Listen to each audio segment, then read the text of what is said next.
Bonjour, je suis Claudia Ambrose, avocate chez MEB Abogados, cabinet franco-espagnol des droits des affaires qui accompagne des clients de l'autre côté de la frontière. Aujourd'hui, je vais vous parler des procédures contentieuses et des différences notables qui existent entre la France et l'Espagne.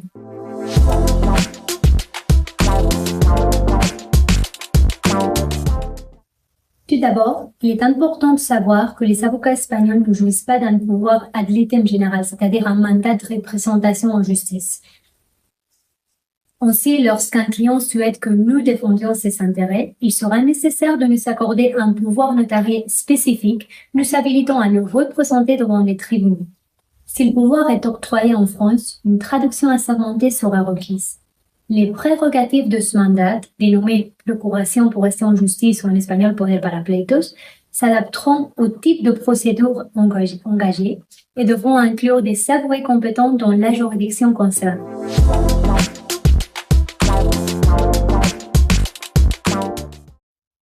Les avoués ou procuradores sont des professionnels du droit nécessaires dès la première instance, dont la principale fonction est de servir d'intermédiaire entre les tribunaux et les avocats, tout en représentant également les parties. Dans certains cas, ils interviennent pour accélérer le processus judiciaire et collaborent à l'exécution des jugements et des saisions. Alors qu'un avocat inscrit à un barreau espagnol peut plaider dans tout le pays, les procuradores ont une compétence territoriale limitée, ce qui s'explique par leur contact personnel et quotidien avec le tribunal de leur ressort.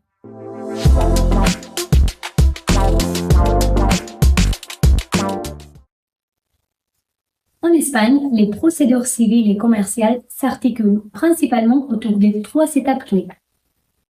Premièrement, le dépôt de la demande. Une fois la demande acceptée et notifiée à la partie adverse, celle-ci dispose d'un délai de 20 jours ouvrables pour y répondre. Aucun report n'est possible.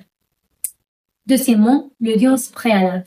Cette audience est fixée par le tribunal et vise à inviter les parties en conciliation à examiner d'éventuelles questions procédurales et à définir les faits litigieux de manière définitive.